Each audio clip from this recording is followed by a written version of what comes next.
अस्सलाम वालेकुम नाज़रीन, प्रोग्राम ओपिनियन तल्लिक़ में वलीकार और यासिर अहमद मुझे स्टूडियो में ज्वाइन करता सीनियर तज़कियाकार अली गाज़ी साहब। वेलकम अली साहब। Thank you Yasir. अली साहब, सखर विराज वटि हिकिड़ो धरणो लॻल। हाणे इशू इहो आहे त बलोचिस्तान मां चवनि था पिया, कुझु आया ज़ाहिर उन्हनि जा जेके ज़मींदार वग़ैरह माण्हू आहिनि उन आया, उन्हनि चयो त पाणी असां वटि कोन थो अचे, खोट थियल आहे। हाणे सिंध में अंदरि ऑलरेडी जेको आहे उहो डिफरेंट जॻहियुनि ते एहतिजाज जारी आहे त पाणी जी खोट आहे। पोइ हाणे सम्झ में नथो अचे, इरसा चवे थो त असां पाणी जेको आहे पूरो था ॾियूं, सिंध गवर्नमेंट चए थी अकॉर्डिंग टू जेके उतां ज़मींदार आया बलोचिस्तान मां त भई सिंध गवर्नमेंट जो माण्हुनि जो चवणु आहे त असां तव्हांखे इरसा जे खां बि वधीक पाणी जेको आहे उहो ॾियूं था पिया, त थिए छा थो? न, बलूचिस्तान में ही जेको बलूचिस्तान जा माण्हू ऐं एहतिजाज सखर बैराज ते थियो त उनखां पोइ बलूचिस्तान जा मिनिस्टर्स बि उमरानी लहड़ी सभु साहिबान आया हुते ऐं उन्हनि बि उन प्रोटेस्ट कयो। पोइ उन्हनि त ब्रीफिंग ॾिनी सिंध जे इरिगेशन वारनि त बाबा असीं तव्हांखे तव्हांजी शेयर खां वधीक ॾियूं पिया। पर मूं मिनिस्टर साहिबान खे ॿुधो पिए बलूचिस्तान जे, हू चवनि पिया त 91 जे अकॉर्ड जे तहत जेको पाणी बलूचिस्तान जो ड्यू आहे उहो बलूचिस्तान खे मिलणु खपे। बिल्कुलु सही था चवनि, पर 91 जे अकॉर्ड ते अमल केरु पियो करे? जॾहिं पंजाब ई अमल न पियो करे हुन ते, सिंध खे 91 जे अकॉर्ड जे तहत पाणी सिंध खे न पियो मिले त बलूचिस्तान खे किथां मिलंदो? त नाबरी वारे वेठो आहे न पंजाब, त हू चए थो त न, पाणी 91 जे अकॉर्ड जे तहत न विरहायो वेंदो, विरासत थींदी, विर्छ थींदी। त ज़ाहिर जॾहिं सिंध खे नथो ओतिरो मिले त हुननि खे कीअं मिलंदो? बलूचिस्तान त अञा पुछड़ी आहे। असीं टेल आहियूं पंजाब जा आहियूं, असांजे पोयां वरी बलूचिस्तान खे पाणी सॼे। अच्छा, पोइ मिनिस्टर साहिबु लहड़ी साहिबु हुआ या केरु हुआ बलूचिस्तान जा, उन्हनि चयो त ही असांखे सिंध जी जेका ब्रीफिंग आहे उन ते शक आहे, ख़दशा आहिनि त ही मुबादा असांखे सही रिपोर्ट न पिया ॾियनि, छाकाणि त अगरि हू पाणी छॾीनि पिया त असां वटि पाणी छो न पियो अचे? बिल्कुलु ठीकु, पर अगरि पाणी सिंध में अचे पियो ऐं चलो मञी वठूं बलूचिस्तान जो मौक़ुफ़ त हुननि खे पाणी न पियो अचे हुननि जे हिसे जो, त पोइ सिंध जे अंदरि एहतिजाज छो पियो थिए? अच्छा, सिंध जे अंदरि एहतिजाज सिंध जो जेको टेल आहे यानी लाड़ वारी पट्टी, सिर्फ़ु हुते न, माना लाड़ में बि एहतिजाज थिए पियो, कुनरी, टणमो खान, बदीन, हिन पासे पाणी जी खोट आहे। ऐं जेको अपर आहे सिंध जो, कंदकोट, शिदातकोट, ही सॼा पासा ही बि रड़ियूं कनि पिया, पाणी न आहे। त अगरि पाणी आयो आहे त पोइ पाणी किथे हलियो वियो? ज़ाहिर आहे पाणी मथां न पियो अचे। पंजाब त हद करे छॾी आहे त हिन सॼे क्राइसिस में हू जलालपुर कैनाल बि ठाहे वरितो अथनि ऐं उहो बि टेस्ट रन में हुननि खे वहाए बि छॾियो आहे। यानी सिंध खे पाणी न पियो लभे, सिंध जे माण्हुनि जो ॿिज सुके पियो, सड़े पियो, ऐं हू पंहिंजा नवां केनाल पिया ठाहिनि। हाउ कैन यू डू दिस? अगरि चवनि था 91 जे अकॉर्ड जे तहत कयूं पिया, त पोइ 91 जे अकॉर्ड ॿियूं शयूं त सानवी आहिनि। पहिरीं शइ त आहे त हुन मूजिबि पाणी विरहायो। उते चवंदा न, पाणी ओतिरो न आहे त असीं उन हिसाब सां कीअं विरहायूं? अरे भाई, पोइ तव्हां खोट बि त उन हिसाब सां वठो न। सो अपर राइपेरियन हुजण जो भरपूर फ़ाइदो पंजाब वठे थो, ऐं पोइ नुक़सानु कंहिंखे? सिंध खे ऐं बलूचिस्तान खे। Then why Sindh is protecting? मतलब अगर सिंध एहतिजाज छो नथो करे? पोइ बलूचिस्तानी माण्हू अॼु अची करे सिंध जे मथां रखनि था केस। सिंध एहतिजाज कयो न, त हू इंडिया जे ख़िलाफ़ कयो, त ठीकु आहे कयो, इंडिया जे ख़िलाफ़, लेकिन जलालपुर केनाल त पंजाब हुकूमत ठाहियो आहे न। त चवण जो मक़सदु इहो आहे त सिंध जा माण्हू त एहतिजाज कनि पिया न, सिंध जे माण्हुनि खे त पाण, ऐं सिंध गवर्नमेंट खे ज़ाहिर तर्जुमानी त सिंध जे माण्हुनि जी करणु खपे ऐं नाजाइज़ न करणु खपे। या त ॿुधायो सिंध में पाणी अचे, पोइ हीउ सॼो सिंध जो माण्हू, हाणे तव्हां ॾिसो त पाणी न आहे त सिंध बि रड़ियूं करे पियो ऐं बलूचिस्तान बि रड़ियूं करे पियो। राइटली सो, पाणी न हूंदो त ज़ाहिर आहे बलूचिस्तान जी माण्हुनि जी बि डिमांड सही आहे, ऐं जेके कुनरी खां वठी ऐं जकोबात ताईं जेको माण्हू रड़ियूं कनि पिया उहो बि ठीकु आहे। त ॻाल्हि इहा आहे त अगरि हेतिरी ॾाढी मुड़सी थींदी त सिंध जा माण्हू, ज़ाहिर आहे हिकिड़ी हीअं त ही नंढा नंढा पाण मुज़ाहिरा ऐं ही ॾिसूं पिया न, ही माण्हुनि जी रोज़गार ते लत आहे। ॾिसो, अॼु अगरि कंहिंजो फसल न थियो त हू ही फसल 6 महीना जो मतिलबु पोइ 6 महीननि ताईं ऐं 6 महीननि खां पोइ बि ज़ाहिर फसल थींदो प्रॉपर न त लहंदो कीअं प्रॉपर? पोइ उहो अलॻि अज़ाब आहिनि त हुननि जा रेट हुननि खे मिलंदा या न मिलंदा। सो माण्हू छा कंदा? ज़ाहिर इहा शइ वधंदी। ॾिसो, हिकिड़ी माण्हुनि में हिकिड़ी ख़ौफ़नाक ट्रेंड मां ॾिठो पिए त पाणी त पंजाब मां अचे थो, पर खोड़ शयूं मतिलबु अप कंट्री मां अचे थो, पर खोड़ शयूं हितां बि हुते वञनि थियूं।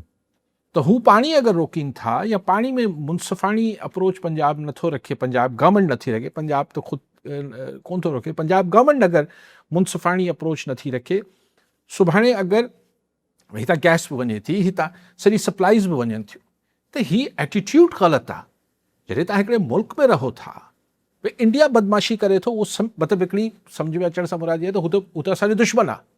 असीं हिकिड़े मुल्क में रही अगरि सिंध बलूचिस्तान जो पाणी रोके पियो, ग़लति आहे। ऐं सिंध में रहंदड़ जे बावजूदि चवां थो, पर आउं इन करे हिन शिकायत खे मतिलबु शिकायत जाइज़ आहे हुननि जी, त हुननि वटि पाणी न आहे बलूचिस्तान वारनि वटि, बट सिंध वटि अगरि पाणी ईंदो ई घटि ऐं हुनजो सबूत इहो आहे त सिंध में सॼे सिंध में रड़ियूं लॻी पयूं, ड्रामो त कोन पियो थिए। हिकु इरिगेशन सिंध इरिगेशन डिपार्टमेंट त माण्हुनि जा मुज़ाहिरा कोन पई कराए, ज़ाहिर लेजिट मुज़ाहिरा थियनि पिया, किराए आहे। त ईअं न कनि जो मतिलबु, ऐं पोइ अगरि बलूचिस्तान सां बि ज़्यादती आहे ऐं सिंध सां बि ज़्यादती आहे, त मुंहिंजे ख़्याल आहे हिननि खे हिक ॿिए जे ख़िलाफ़ु मुज़ाहिरा करण बदिरां कलेक्टिव स्टैंड वठणु खपे पंजाब जी हिन पंजाब हुकूमत जी हिन ॾाढ मुड़सी जे ख़िलाफ़ु। गुलाम अहमद कासकेली नवाब शामा जी, कासकेली साहब छा चवणु चाहींदा?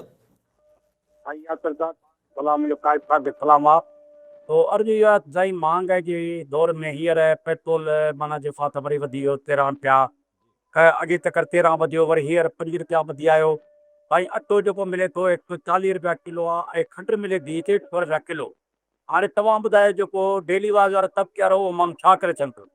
ऐं ॿी ॻाल्हि आहे त सिंध में आहिनि सैयदनि जी, सैयद बादशाह घणा आहिनि, पंजाब में आहिनि मलक, सम्झो न, उहो पंहिंजो पेट्रोल जो जेको वज़ीर आहे मलक साहिब जूं ॻाल्हियूं जेके आहिनि उहे। पर पहिरीं ॻाल्हि आहे त बदियात निज़ाम खां जेको धर्म भरम लॻो पियो आहे, असां साईं इहो अर्ज़ु कंदासीं साईं को असांजी महांगाई जे बारे में को न को असांखे साईं राय ॾे। साईं कासकेली साहिब, कहिड़ी राय मूंखां पुछणु चाहियो था महांगाई ते? महांगाई ते हिकिड़ी यकराय आहे सॼे सिंध में, सॼे मुल्क में, त ज़ुल्म थियल आहे। वरी माण्हुनि जी क़ुवत बर्दाश्त खे सलाम आहे जो हेतिरी महांगाई खे, ऐं पोइ जॾहिं ही पेट्रोल तव्हां डेली जी बुनियादनि ते ही फ्लक्चुएशन कंदो, ऐं फ्लक्चुएशन ईअं न आहे त को हिन में को लोड शेड यानी प्राइस शेडिंग बि थींदी, ही त वधंदी। इकोनॉमी इज़ डन अगरि एॾो फ्लक्चुएशन, इकोनॉमी कॾहिं बि सस्टेन ई न करे सघंदी आहे एॾी फ्लक्चुएशन। तव्हां कीअं फिज़िबिलिटीज़ ठाहींदो? तव्हां मिसाल हिकिड़े माण्हू जी ट्रांसपोर्ट में का शइ वञणी आहे कि त भई कराची में मुंहिंजी फैक्ट्री आहे, ऐं सखर बि मोकिलियां थो, लाड़काणे में मोकिलियां थो, या मिसाल पंजाब ॾे बि मोकिलियां थो। हाणे ज़ाहिर फिज़िबिलिटी में त हुनजी ट्रांसपोर्ट कॉस्ट बि आहे न, त भई मुंहिंजी शइ सखर पहुचण ते हेतिरा पैसा लॻंदा, ठहे ठुके त पहुचाईंदसि। हाणे उहो विच वारी शइ त आउं कैलकुलेट ई नथो करे सघां। त मुंहिंजी शइ सखर में या लाड़काणे में पहुचण खां पोइ उहो 100 रुपए जी हूंदी या 105 रुपए जी हूंदी या 110 रुपए जी हूंदी। मैन्युफैक्चरनि खे मसइलो थींदो। हिकिड़े हंस सेंस हिकिड़ा तजुर्बा कनि था जंहिंजो को सेंस ई न आहे। ऐं उहे जेके पेट्रोल पंप वारा आहिनि उहो बि रड़ियूं पिया कनि। उहे चवनि था भई असां वटि मिसाल हिकिड़े ॾींहं जी या हफ़्ते जी 25,000 लीटर आहे कैपेसिटी आहे, त ज़ाहिर आहे असीं 25,000 रखी थोरी वेठा हूंदा आहियूं, असां वटि 50,000 वठंदा आहियूं। त भई असां वटि हफ़्ते जो कुशन हुजे जेसि ताईं रीफिलिंग थिए, त असां तव्हां खां हिकु हफ़्ते जो 50,000 लीटर वठी वेठा आहियूं या 2 हफ़्तनि जा, तव्हां रोज़ पिया रेट मटायो। मिसाल मूं तव्हां खां 100 रुपए में हिकिड़ी शइ वरिती, ओचितो ख़ुशख़बरी मिली त हीअ वधी वई आहे क़ीमत, अचानक सां झटको बि त ईंदो न, घटि बि थी सघे थी। सो इहे छा सटे बाज़ार, ॾिसो कारोबार आहे न। हीअ जेको पंप्स वारा आहिनि हीअ त रिटेलर्स आहिनि।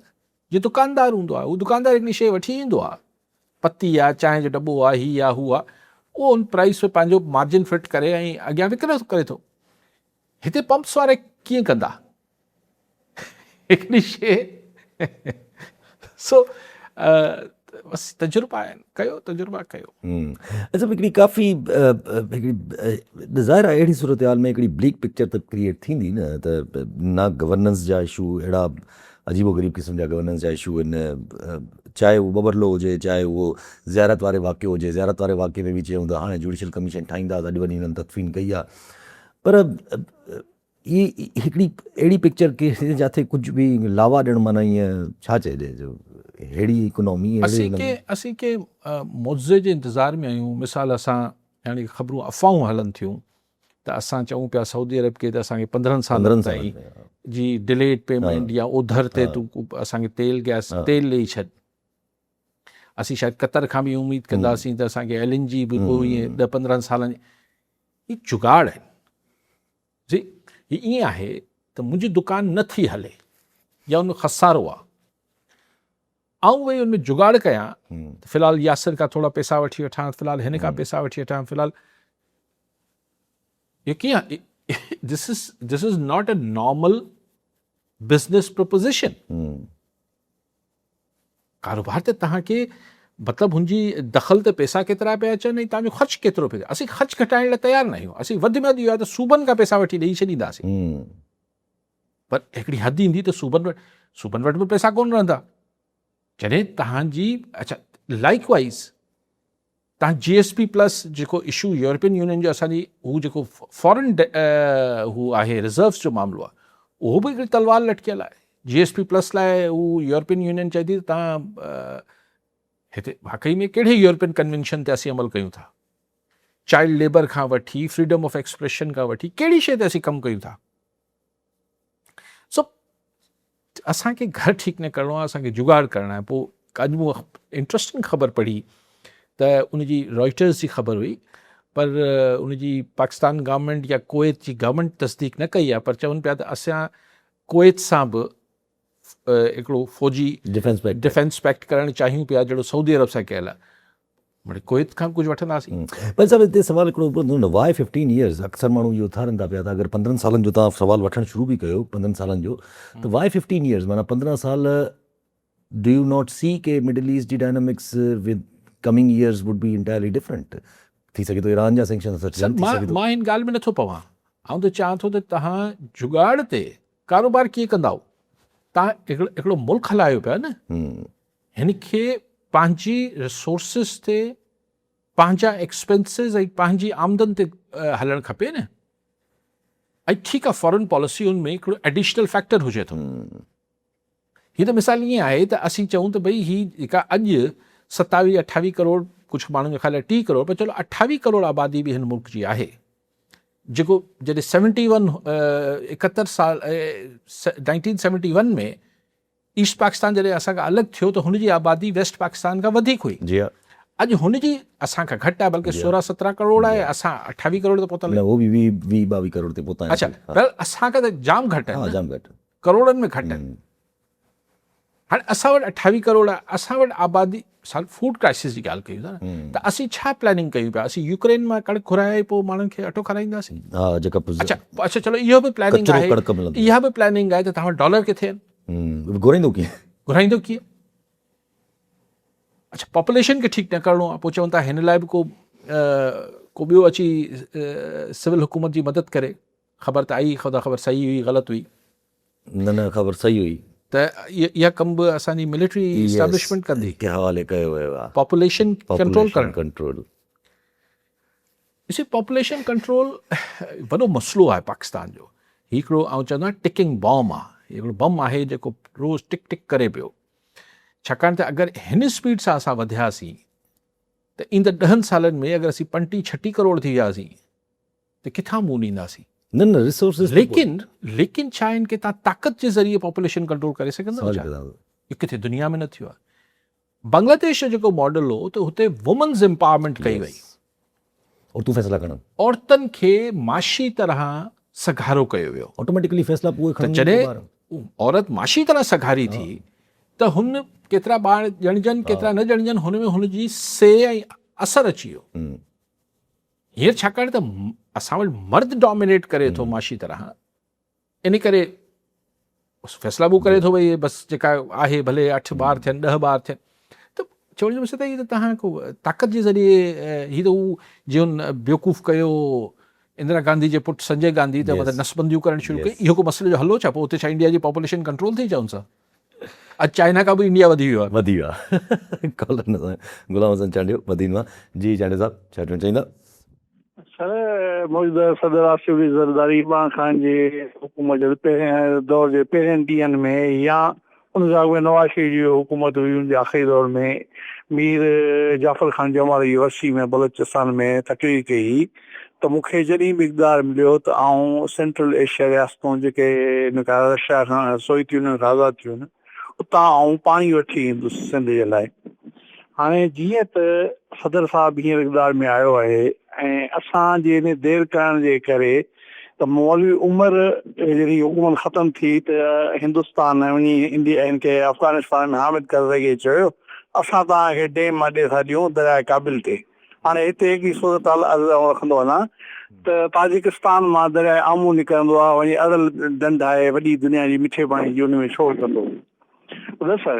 ॿियो कुनर ऐं चित्राल दरिया आहे जेको अफ़गानिस्तान जी बॉर्डर ऐं चित्राल पर पाकिस्तान जी बॉर्डर खां GB जी बॉर्डर खां थींदो अची क़ाबिल दरिया में अफ़गानिस्तान अंदरि ई मिले थो पोइ उहो हिकिड़ो ई क़ाबिल दरिया थी पाकिस्तान में दाख़िल थियसि जंहिं ते वारसक डैम आहे हिकिड़ो सो अॼु इहो जेको हींअर फिज़िबल न रहियो आहे। ठीकु आहे साईं। साईं ॻाल्हि शुरू कई ज़रदारी साहिबु चयो पोइ साईं सॼी हा मूंखे ख़बर न आहे साईं ज़रदारी साहिब जो अहिड़ो को बयानु मुंहिंजी नज़र में न गुज़रियो आहे। हा बहरहाल पाणी जो इशू आहे पाणी जी ॾिसो पाणी असां वटि मैनेजमेंट ठीकु थियणु खपे ख़ुदि विदिन द प्रोविंसिस ऐं जेको इंटर प्रोविंसिस आहे मतिलबु पंजाब सिंध खे ॾे सिंध बलूचिस्तान खे ॾे जेको फेयर जेको जाइज़ आहे मामिलो ऐं पोइ सूबे जे अंदरि बि मुंहिंजी मुंसिफ़ाणी विर्छ थिए पोइ तव्हां ज़मीननि जी बहितरी लाइ कुझु हाणे हिते त अजीब तमाशो आहे न इहे अंग्रेज़ करे विया राइस मतिलबु जेके नॉन राइस बेल्ट आहिनि उते बि चांवरनि जी पोखी थिए पई केरु पुछण वारो कोन्हे। सो ॻाल्हि इहा आहे त हिकिड़ी इलाइक़ा डेज़िग्नेटेड हुआ हिते चांवर थींदो हिते न थींदो हिते हीअं थींदो हिते हीअ फसल थींदी ऐं ओवर कल्टिवेशन आहे पोइ तव्हां फ्लड इरीगेशन मां अञा जान नथा छॾाए सघो। हीअ अयाशी पाण केतिरो अरसो कंदासीं ऐं काफ़ी 10-15 सालनि खां चाहियां थो त तव्हां हीअ फ्लड इरीगेशन वारे सिस्टम में पर हू जेके ड्रिप इरीगेशन आहे या ॿियूं शयूं आहिनि उहे एतिरियूं महांगियूं आहिनि जो आम माण्हू अफोर्ड ई नथो करे। न सरकार इरीगेशन वटि ॾाढो पैसो आहे अगरि करण ते अचे त। जावेद मंगरे कराची मां जी मंगरे साहिबु छा चयो चाहींदा? सर प्राइमी टॉपिक खे थोरो अॻिते वधाईंदासीं त कुझु शयूं ॾिसो अहिड़ियूं हूंदियूं की हुकूमत ते रही कुझु शयूं अहिड़ियूं हूंदियूं की करे सघे थी काफ़ी हद ताईं। जीअं जेको आहे ॾिसो चाइना जी हाणे रिपोर्ट पढ़ी तक़रीबन 500 जेको आहे अहिड़ा शोभा हुया जेके आउट ऑफ डेट हुया जेके उन्हनि एजुकेशन मां ख़तमु करे छॾिया। असां अञा ताईं पुराणी जेकी कॉलेज एजुकेशन मां पहिरियां बि चयो मिनिस्टर जेको आहे सरदार शाह उहो ख़बर न कहिड़े जान में रहे थो त ॾिसो दुनिया चेंज थिए पई असांखे रिवैम्पिंग असांखे रीस्ट्रक्चरिंग जी ज़रूरत आहे हायर एजुकेशन कमीशन में यूनिवर्सिटी में ऐं नवां जेके शोभा अचनि था दुनिया में जेके नई टेक्नोलॉजी अचनि थियूं हाणे जेके हाणे पाणी घटि आहे त अगस्त में तव्हां वरी ॿोॾि वारी सूरत हाल हूंदी उनखां पोइ तव्हांजी ॾिसो जेके मौसमी हालतूं आहिनि तव्हांजी जेका गर्मी जेका आहे अक्टूबर ते वधी वई आहे तव्हां नवीं जिन्सूं पैदा करे सघो था जेके हिननि जेको जेके बदिलजंदड़ हालतूं आहिनि मौसमी हुननि खे जेको आहे मतिलबु सस्टेन करे सघनि पर असां यूनिवर्सिटी में सिर्फ़ु जेको आहे थोरो अजीब हयात कल्चर लॻो पियो आहे रिसर्च नाले का शइ आहे कान इहे शयूं असां पाण करे सघूं था। असां ॾिसो नयूं टेक्नोलॉजी असां पाण एडॉप्ट करे सघूं था माशरे में असां चेंजिस पाण आणे सघूं था इन लाइ असांखे आर्मी चीज़ जी ज़रूरत कान्हे का हिकिड़ी गाइडेंस आहे जेके नथा ॾियनि जेको आहे ऐं सिंध खे हिकिड़ी कॉलोनी वांगुरु हलाइनि था ठीकु आहे उहो जेको जेके जातूं करणी उहे करे वठनि पर कुझु शयूं असां पाण बि कयूं था। असां PPH हिकिड़ी अहिड़ी जेका नाइल जेको आहे इदारो ठाहियो आहे जंहिं पूरे चेत खाधे खे तबाह करे छॾियो आहे इहे असांजी पंहिंजियूं ग़लतियूं आहिनि। अरबे रुपयनि जी कमीशन जेका माई खाए थी उहे असां पंहिंजियूं ग़लतियूं आहिनि। ठीकु आहे साईं ठीकु आहे ॿियो ॻाल्हि फुलचंद लाखाणी टंडो लाहिर मां जी लाखाणी साहिबु छा चवणु चाहींदा? सर आउं फुलचंद नाखाणी पियो ॻाल्हायां टंडो लाहिर मां। सर अली काज़ी साहिब सां हिकु नंढिड़ो सुवालु आहे हिन वक़्तु जेको आहे असांजो डिस्ट्रिक्ट टंडो लाहिर में जेको आहे स्ट्रीट क्राइम जेको आहे हिन वक़्तु वधी रही आहे। गुज़िरियल राति थी हिकु जेको आहे सेल्समैन जेको ॿारनि जी शयूं वग़ैरह सेल्समैन कंदा आहिनि वापारी हुन खां बि राति देरि सां जेको आहे हथियार बंदनि हुनखे जेको आहे चाकुनि जा वार करे हुनखे बि जेको आहे उहो फिर 50,000 खां मथे जेको आहे न हुननि पुर करे उहो उते वाक़ियो थियो आहे जॾहिं त अॼु ठीकु आहे साईं। मूंखे मंगरे साहिब जी ॻाल्हि मां सिर्फ़ु एतिरो सम्झ में आयो त मक़सदु साईं इहो ई इहो त अपग्रेडेशन थियणु खपे बसि छा एजुकेशन जी सभिनी जी एजुकेशन पोइ वरी साईं हेल्थ ते आया पोइ साईं बेसिकली इहो ई चाहिनि पिया त माना सही बिल्कुलु ॾिसो ही तव्हां मंगरे साहिबु ॻाल्हि ते हिकिड़ो जुमिलो मूंखे सम्झ में आयो साईं चइनि पिया कुझु पंहिंजी ग़लतियूं आहिनि असांजी सभई ग़लतियूं आहिनि कुझु न आहिनि सभई ग़लतियूं आहिनि इहो को असांखे थोरी थो चए त मतिलबु हीअं इरिगेशन जा मामलात हुजनि या एग्रीकल्चर डिपार्टमेंट छा पियो करे या इहो असांजी पंहिंजा कम आहिनि ऐं करप्शन या ॿियूं बैड गवर्नेंस जा जेके इशूज़ आहिनि उहे असांजी पंहिंजी ग़लतियूं आहिनि लेकिन ॻाल्हि इहा आहे त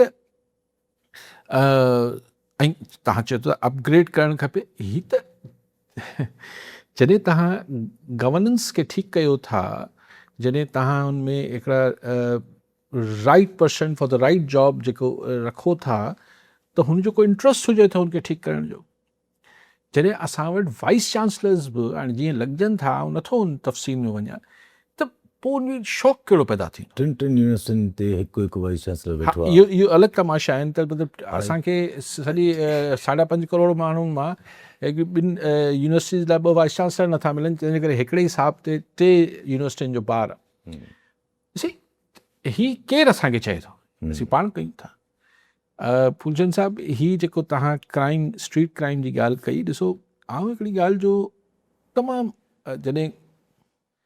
जॾहिं खां शऊर थोरो घणो आयो त उन महिल खां हिन ओपिनियन जो आहियां त इहा सोच रखणु त मुंहिंजे पाड़े में मच्छर आहिनि पाड़े वारो बेज़ार पियो थिए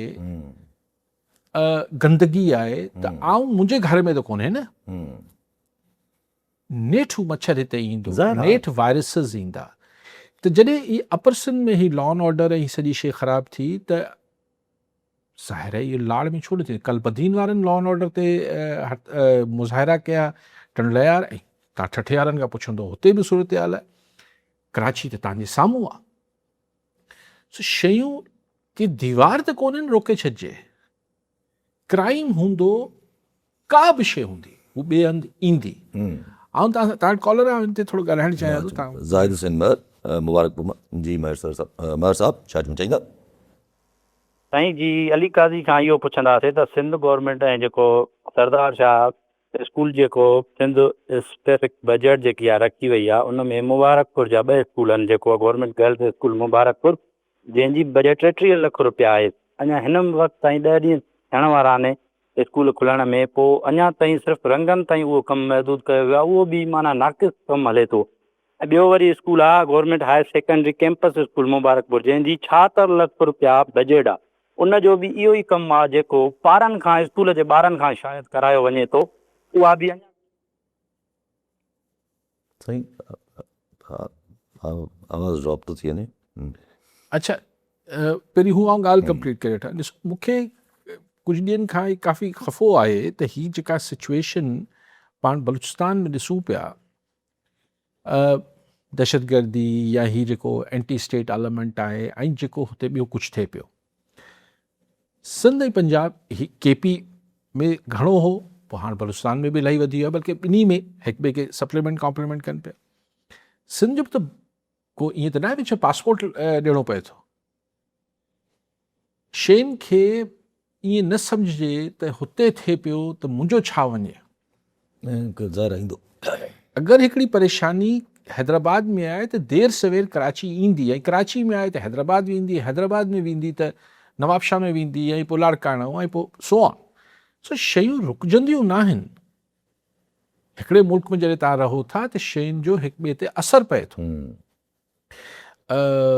साईं चयो त नालो अलाए छा ज़ाहिद हुसैन महर साहब बिल्कुलु अगरि पर तव्हांखे कंहिं चयो त 33 लख या 36 लख रुपया उन्हनि खे पूरा लॻाइणा हुआ इहे त पैसा हुननि जी छा रंग रोगन लाइ मरमत लाइ ॾिना विया छा बजट छाजे लाइ उहो इन लाइ मेंटेनेंस लाइ त सही बसि तव्हांखे रंग करे ॾियनि था चूनो हणी ॾींदा ज़ाहिर आहे सभु पैसा त सही मुबारकपुर जे स्कूलनि ते लॻी वेंदा आहिनि त पोइ वीचारा छा कनि हा सिस्टम बि त हलणो आहे न हा सिस्टम बि सर्वाइव करिणो आहे अच्छा हलो हाणे पर चवनि था त हिन में जेको वर्क्स एंड कम्युनिकेशन जो डिपार्टमेंट आहे हाईवे डिपार्टमेंट हा हिन में उहो छा हूंदी आहे मेंटेनेंस जो जेको हूंदो आहे पैच वर्क ऐं हीअ कबो आहे आर एन अलाए छा भेजी आहे कुझु ईअं maintenance and rehabilitation MNR maintenance and rehabilitation what ever त उन में जेके पैसा ईंदा आहिनि उहो त हूंदो ई इन कम लाइ आहे।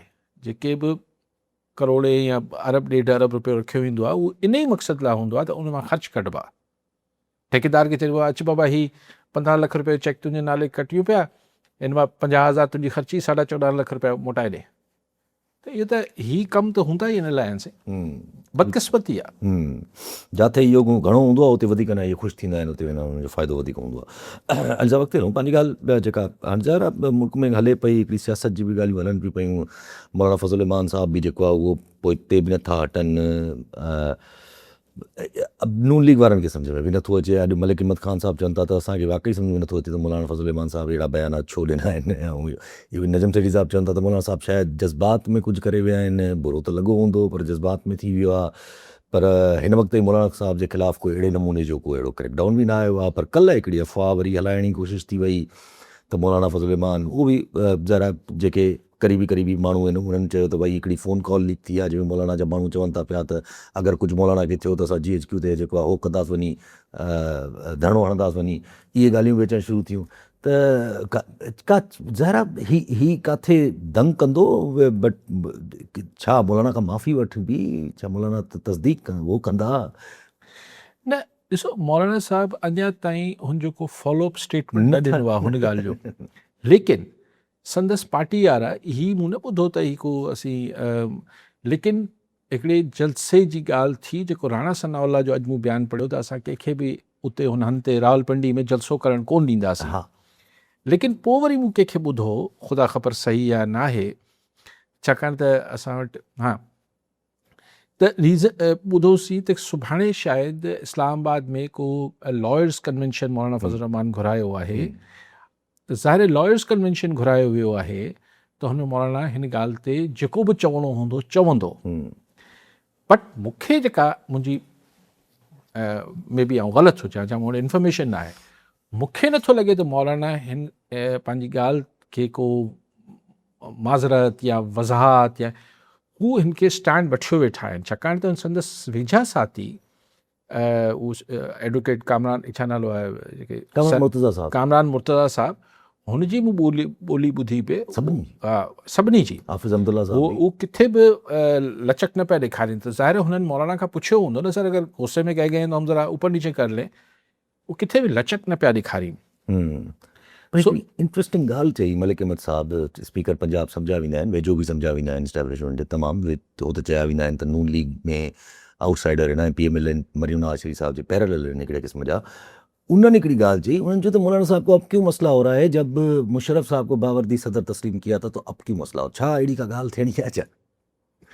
मतलब छो जो नजम सेठी साहब भी कल एक इशारा ॾिनो त 28वीं तरमीम की बातें अभी भी वहीं मौजूद हैं, तो हो सकता है किसी ने मौलाना को कहा हो कि जाओ। मौलाना साहब हाणे किसी के जाओ करने ते हिन कोन वक़्तु कंदो। हिन मौलाना साहब मोमेंट जेको बि आहे 2-3 चकर धोखा थियण खां पोइ। हा, हू पंहिंजे चवण ते त कोन कंदो। लेकिन हाणे उहो त कॉन्स्पिरेसी थ्योरीज़ कुझु बि निकिरी सघनि थियूं। लेकिन ॻाल्हि इहा आहे त चवण जो मक़सदु शायदि हुनजो भाईजान जो जेको नालो खणो पिया स्पीकर पंजाब असेंबली मलिक साहब जो इहो हूंदो त भई अगरि मौलाना साहब इस्टेब्लिशमेंट जे रोल खे हुते एक्सेप्ट करे वरितो हो मुशर्रफ जे सूरत में, त हाणे एक्सेप्ट करण में छा हर्ज आहे अगरि इस्टेब्लिशमेंट जो रोल मौलाना खे बॉदर करे पियो त। लेकिन ॾिसो, मुशर्रफ बि इलेक्शन्स खे, असां वटि कॾहिं बि इलेक्शन फेयर न थिया आहिनि, लेकिन जीअं तरीक़े सां हींअर इलेक्शन्स मैनेज थियनि था त पॉलिटिशियंस जी इहा उमेद बि टुटी पए थी त यार सुभाणे भला इलेक्शन थींदा पोइ असीं कुझु, छाकाणि त मौलाना अगरि इहो सोचे करे माठ करे वेही रहे त ठीकु आहे यार 2028 अलाए करे इलेक्शन थियणा आहिनि, 28 में थियणा आहिनि, चलो पोइ 29-28 में त पोइ ॾिसो था। पर अगरि फॉर्म 47 मौजूदु आहे त 29 न थिए बल्कि 36 थिए 35 थिए कॾहिं बि कोन कुझु थींदो। त पॉलिटिशियंस जी जेके राइट साइड आहिनि हींअर उहो वरी ॿिए तरीक़े सां मुतमइन आहिनि। नवाज़ लीग ऐं जेके बि हिन हाइब्रिड सिस्टम जो हिसो आहिनि त यार असांखे हिन दफ़े बि खटायो अथनि, ॿिए भेरे बि खटाए छॾींदा, असांखे को परफॉर्म करण जी ज़रूरत न आहे घणी। पर ही जेके not very right side of the establishment आहिनि पार्टियूं, जेके जंहिंमें JUI बि शामिल आहे, हाणे त बिल्कुलु ई लेफ्ट अचण जी ॻाल्हि पई थिए, त उन्हनि कयो त यार सुभाणे बि को आसिरो कोन्हे। सो ही जेको फ्रस्ट्रेशन चऊं, रिएक्शन चऊं, जेको बि चओ, इहो उन तनाज़ुर में थिए पियो न। ऐं टेररिज़म जे हवाले सां ज़ाहिर आहे हिकिड़ो उहो बि त हिकिड़ी पूरी हिकिड़ी बलाउ थियल आहे, उनखे बि त कटेल करण जी का सूरत हाल कल्ह केपी में वरी अटैक्स उभरण शुरू थिया आहिनि। अॼु फैसल करीम कुंडी साहब बि चवनि था गवर्नर जा त केपी में उभरंदड़ टेररिज़म ते परेशानी आहे, त माना वञे थी न हाणे केपी जी तरफ़ बि साॻी जेका पाण खां कंदा बि हुआ। सर ही त लहरूं आहिनि न, केपी में हिकु लहर उभरे थी, वरी उनखे थोरो माठी, ख़ुदा ख़बर दहशतगर्दनि जी स्ट्रेटजी आहे या असां उन्हनि खे कुझु थोरो सख़्ती कयूं था, कुझु ॾींहंनि लाइ माठार थिए थी, वरी थिए थो। ईअं बलूचिस्तान में ही ज़ियारत वारो किसो थियो, उनखां पोइ को वॾो इवेंट एटलीस्ट रिपोर्ट न थियो आहे वरी। सो इहो त नेवर एंडिंग सिचुएशन थी वञे, छाकाणि त हिननि टेररिस्टनि जे पोयां इंडिया, इज़राइल ऐं ॿिया मुल्क आहिनि, त या त हुननि मुल्कनि सां मामला ठीकु कजनि, उहो थी नथो सघे। बाक़ी हाणे ईअं त तव्हां मारींदो वेंदो हू ॿिया, ऐं मारण जो प्रोसेस में तव्हां हिकिड़ो माहौल बि त जोड़ियो था न, जॾहिं तव्हां उन सां गॾु पॉलिटिक्स खे गॾु नथा रखो। पॉलिटिकल स्ट्रैटेजी मिलिट्री स्ट्रैटेजी सां गॾु अगरि न हूंदी, बसि पोइ हिकु नेवर एंडिंग केस आहे। पोइ इन में जेको नुक़सानु थिए थो, हाणे जेका रिसेंटली बि ख़बरूं हलनि पियूं त चाइनीज़ कंपनी जेको आहे उहो वॉर्न कयो आहे सॉर्ट ऑफ, या त पाकिस्तान खे त भई टेररिज़म खे कटेल कयो, न त असां पंहिंजी इन्वेस्टमेंट पुल आउट था कयूं। इहे ॻाल्हियूं को ऑफिशियली न आयूं आहिनि, पर ऑफिशियली प्राइम मिनिस्टर जो बयानु आयो आहे, जंहिं मां इहो महसूसु थिए थो, हू चवनि था त असां चाइनीज़ सिटीज़न जी सिक्योरिटी, बिल्कुलु कोशिशि त हथुल इम्कान थींदी हूंदी त चाइनीज़ सिटीज़न्स या इंजीनियर्स या माण्हुनि जी हथुल इम्कान कोशिशि हूंदी हूंदी सिक्योरिटी, पर उहोई ॻाल्हि आहे न, जेको माण्हू बम फाड़णु पंहिंजे पाण खे मारणु अची वञे थो, उनखे रोकण बि त हिकिड़ो इशू आहे। We need some political initiative. हुन सां कुझु सोल्यूशन हिकिड़े ॾींहं में कोन निकिरी वेंदो, छाकाणि त ख़राबु बि हिकिड़े ॾींहं में कोन थियो आहे, ठीकु बि हिकिड़े ॾींहं में न थींदो, मूवमेंट त थींदी। बट पॉलिटिकल इनिशिएटिव अगरि न आहे, सिर्फ़ु काइनेटिक यानी सिर्फ़ु ताक़त जो इस्तेमालु आहे। पर सभु हिन वक़्तु पोइ घणा माण्हू चवनि था त बलूचिस्तान में सूरत हाल अहिड़ी आहे जो कल्ह मालिक साहब, डॉक्टर मालिक प्रोग्राम ते वेठा हुया, हिकिड़े ते उन्हनि बि चयो त भई बलूचिस्तान में सूरत हाल ॾाढी ख़राबु आहे, नाकाबंदियूं आहिनि, लिटरली कब्ज़ा आहिनि इलाइक़नि ते, ऐं रोडनि ते अगरि निकिरी हो नाकाबंदी करे छॾींदा आहिनि, रोड बंदि करे छॾींदा आहिनि, ऐं कोई चवण वारो न हूंदो आहे। ऐं सिर्फ़ु न कि राति जो, हुन चयो ॾींहं जो बि इहो ई थो थिए, कुझु इलाइक़ा अहिड़ा आहिनि जिन में माना बेसिकली, त उन्हनि बि इहा ॻाल्हि कई। पर हिकिड़ी पूरी सूरत हाल आहे, पर अगरि पॉलिटिक हिन वक़्तु माण्हू चवनि था अगरि जे पॉलिटिकल स्पेस ॾिनो बि वियो त छा इस्टेब्लिशमेंट में या हा पाक इस्टेब्लिशमेंट में छा एतिरी बर्दाश्त आहे त जेके ॿुधणो पवंदो या ॾिसो आउं हिन जा पाण हिन प्रोग्राम में वेही या नथा करे सघंदा हिन खे को पाण स्ट्रेटजी त कोन था डिस्कस करे सघूं त हीअं कजे पहिरीं हीअं कजे, पोइ हीअं कजे, पोइ हीअं कजे, पोइ हीअं कजे, लेकिन उहो किथां शुरू त कजे न। स्ट्रेटजी ही न आहे त सरफराज़ बुगटी साहब चई छॾियो त तंहिंजे करे बसि हाणे सियासी फ्रंट हू संभाले वेठो आहे, दिस विल नॉट वर्क। तव्हांखे कुझु न कुझु त बर्दाश्त बि करिणो पवंदो। हेतिरी लाश खणूं था, एतिरो मुल्क जो नुक़सानु थिए थो। ॾिसी बलूचिस्तान पहिरीं त असीं चवंदा हुआसीं त भई अफ़गानिस्तान अगरि ठीकु न आहे त असांजो ई सेंट्रल एशिया ॾे कीअं वेंदासीं, रूट करा, सॼो रूट मुतासिर थिए पियो। बट बलूचिस्तान असांजे मुल्क में त बलूचिस्तान आहे न, अगरि इहो ठीकु न आहे, ख़ुदि सॼो ग्वादर जी जेको फ्यूचर आहे, त it's strategically very very important. हाणे रुगो इहो चवणु त आख़िरी दहशतगर्द ताईं जंग जारी रहंदी, त आख़िरी त मिलंदो कोन, मिलंदो ई न, छाकाणि त जेको आख़िरी हूंदो हुन खां पोइ वरी टे ॿिया। छो सोल्यूशन जी तरफ़ मूवमेंट थिए ई नथी। अच्छा, पर हाणे हिते वरी हिकिड़ी ॿी बि ख़तरनाक सूरत हाल क्रिएट थी थिए। हाणे जीअं ट्रम्प साहब लॻा पिया आहिनि जंग जी, बाबा हलो त वधंदो थो वञे, सम्झ में ॻाल्हि नथी अचे, वे विल स्टॉप। और अॼु बि ब्रिजिस आहे हुन ते वञी अटैक्स करणु शुरू कया अथई। ईरान बि नथो बीहे, ईरान चए थो हाणे मुंहिंजो डर न आहे, हाणे त असां बि जवाबु ॾींदा, उहो ॾियनि था पिया जवाबु। ऐं उहो चवनि था असांखे जिन ॻाल्हियुनि खां पहिरियां असां रोके वेठा हुआसीं पाण खे, हाणे असां पंहिंजी हुन ॻाल्हि सॼे खिते में इहे जंग हाणे फैलिजंदी। त अगरि अहिड़ी का सूरत हाल थिए थी, that means Houthis will get active. ऐं हूतीज़ कल्ह बि चयो त असां जेको आहे जेसि ताईं जेको खामनाई जो हुकुम ईंदो असां उहो कंदासीं। ऐं पाकिस्तान वॉर्न करे चुको आहे त असां अगरि हूतीज़ कुझु कयो या सऊदी जी तरफ़ या कुझु, त पोइ असां इन्वॉल्व थींदासीं। हाणे पाकिस्तान जी Iranian border, Afghanian border, Indian border, how does that work? अगरि असां ॾिसो ही कोशिशि इज़राइल जी जेका ख़्वाहिश हुई ऐं हतल इम्कान कोशिशि बि आहे, हुनखे को परवाह न आहे दुनिया में ऑयल एंड गैस जो छा थींदो, सप्लाईज़ जो छा थींदो। हू चाहींदो त अहिड़ी सूरतयाल पैदा थी वञे जो ईरान सां गॾु ही जेके ख़लीजी मुल्क आहिनि उहे डायरेक्ट इंगेज थियनि वॉर में। अच्छा, अगरि हूसीज़ सऊदी अरब ते हमला कनि था त ज़ाहिर पाकिस्तान खे सिर्फ़ु हिकिड़ी वात ठुकाणी त कोन कयल आहे न, असांजो हिकिड़ो डिफेंस पैक्ट थियल आहे। असांखे किथे न किथे त इंगेज थियणो पवंदो, माना असीं ईरान सां असांखे जी दूरियूं बि पैदा थियण जो ख़दशो पैदा थी वेंदो। अगरि कतर या UAE या ही सऊदी अरब ही डायरेक्ट जंग में अची आहे ईरान सां, त ईरान विल बी आइसोलेटेड। छाकाणि त दुनिया में इहो त कोन ॾिठो वेंदो न त इख़लाक़ी तरह केरु सही आहे, जेको ॾाढो आहे बसि उहो सही आहे अमेरिका। रशिया आइसोलेट करणु ॾींदो ईरान खे? चाइना रशिया चाइना करणु ॾींदा या न करणु ॾींदा? सर ॾिसो न, ॻाल्हि इहा आहे त इहो त पाण ॾिसी वरितो त सभु कुझु सुपर पावर तय न करे सघंदा आहिनि। न, नौज़बिल्ला, मतिलबु ईअं न आहे त हिननि जी मर्ज़ी खां सवाइ को पन नथो चुरी सघे। ऐं हीअ जेके मुल्क आऊं गिणाए वियसि, हीअ त सभु अमेरिका जे चए में आहिनि। सभु लेकिन फ़िलहालु अमेरिका जी ख़्वाहिश बावजूदि ही नथा इन्वॉल्व थियनि। त मतिलबु इहो आहे त कुझु त आख़िर मुल्कनि जा पंहिंजा फ़ैसिला बि हुजनि था, पर आख़िर हिकिड़ी स्टेज अची वेंदी पैदा थियण जो ख़दशो आहे मूंखे। छाकाणि त हू अची अगरि हिननि जा पुल पियो तबाह करे, हिननि जा पीअण जो पाणी पियो पाणी जो प्लांट्स तबाह करे पियो, त आख़िर में ज़ाहिर ईरान बि वधीक रिएक्शनरी हुन में मोड में वेंदो।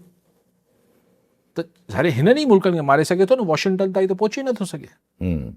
पोइ माण्हू जेको चवनि था त भई इन बेस ठाहे हीउ जेको ट्रम्प पाण खे इलेक्शन्स खां ई भॼण जी कोशिशि करे थो पियो, त हे त हिकिड़ी ब्लीक ऐं डार्क हलाए कहिड़ी सूरतयाल कई अची थी। ही नामुमकिन आहे न। अमेरिकन कॉन्स्टिट्यूशन में अवल त ही अञा ताईं अमेरिका हिन खे वॉर नथो डिक्लेयर करे सघे नथो, छो जो कांग्रेस जी परमिशन खपंदसि। ठीकु आहे, हू हिकिड़ा चए थो ही ऑपरेशन कयां पियो, त हिकिड़े ऑपरेशन जे नाले ते अमेरिका जा इलेक्शन कीअं थो मुलतवी करे सघे? हू करे थो सघे। बाक़ी हाणे बदमाशी आहे त बदमाशी आहे। उहो मूं कल्ह बि तव्हांखे चयो त हीअ अमेरिकी जमहूरियत ऐं जमहूरी निज़ाम जो लाइ वॾो चैलेंज आहे ही नवंबर जा इलेक्शंस। रिपब्लिकन्स कीअं मञीदा त इलेक्शंस मुलतवी थियनि? मुंहिंजो न आहे ख़्यालु। रिपब्लिकन्स पाण बि अमेरिकन सिस्टम कीअं मञंदो? न, बर्दाश्त न करे सघंदो आहे। पोइ उहो बर्दाश्त न कंदो त पोइ फ़ाइदो कहिड़ो आहे बक़ाया सभिनीनि जो हेॾे। ठीकु आहे साईं, नाज़रीन अॼु प्रोग्राम जो पूरो थियो। वरी ईंदड़ प्रोग्राम में दुआ ॾियां।